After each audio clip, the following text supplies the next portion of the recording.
Bună ziua!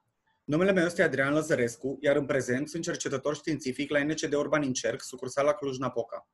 Împreună cu colegii mei vom prezenta invenția care se referă la un procedeu de realizare și liant geopolimer activat alcalin, fără conținut de ciment, utilizând ca materii prime cenușa de termocentrală disponibilă în România și un activator alcalin pe bază de silicat de sodiu și hidroxid de sodiu, destinat realizării elementelor de construcții civile și industriale și finisaj interioare și exterioare ale acestora.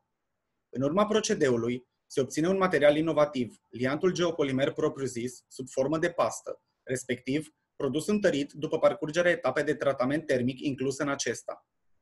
În prezent, acești lianți sunt în curs de dezvoltare, cercetările fiind încurajate preponderent de nevoia de a reduce emisiile de dioxid de carbon la nivel global. Având excelente proprietăți mecanice și rezistențe medii agresive, aceste materiale reprezintă o oportunitate atât pentru mediul înconjurător, cât și pentru inginerie, o alternativă la tehnologia tradițională. Scopul acestei invenții este de a oferi, utilizând materialele locale din România, o soluție completă și prietenoasă cu mediul pentru realizarea de materiale de construcție alternative, cu impact redus asupra mediului, prin aplicarea conceptului de economie circulară pentru cenușa de termocentrală, care dintr-un subprodus industrial devine materie primă în proiectarea și realizarea materialelor geopolimere activate alcalin. Inovativitatea constă în valorificarea materialelor locale pentru dezvoltarea de compoziții noi de materiale activate alcalin și proiectarea specifică a compozițiilor. Problema pe care o rezolvă acest procedeu prin concepția sa este oferirea unei posibilități de realizare a unui liant fără conținut de ciment, care reintroduce în circuitul economic un subprodus, cenușa de termocentrală, care până în prezent este depozitată în halde.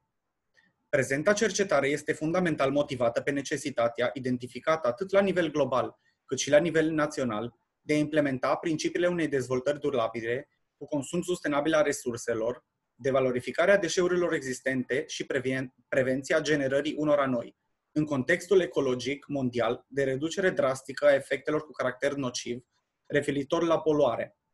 În acest sens, prezenta propunere abordează cercetarea în profunzimea potențialului valorificării cenușii de termocentrală ca materie primă pentru dezvoltarea de noi materiale. Pasta de liant geopolimer obținută este un material omogen, cu o lucrabilitate satisfăcătoare. Aceasta este de culoare gri-maro închis și prezintă următoarele caracteristici fizico-mecanice. Aceste valori sunt înregistrate la vârsta de 7 zile după preparare. Densitatea aparentă în stare uscată între 1200 și 1400 de kg pe metru cub, rezistență la întindere prin încovoiere între 1,3 și 6,5 Newton pe milimetru pătrat, respectiv rezistență la compresiune între 5,1 și 35 de Newton pe milimetru pătrat.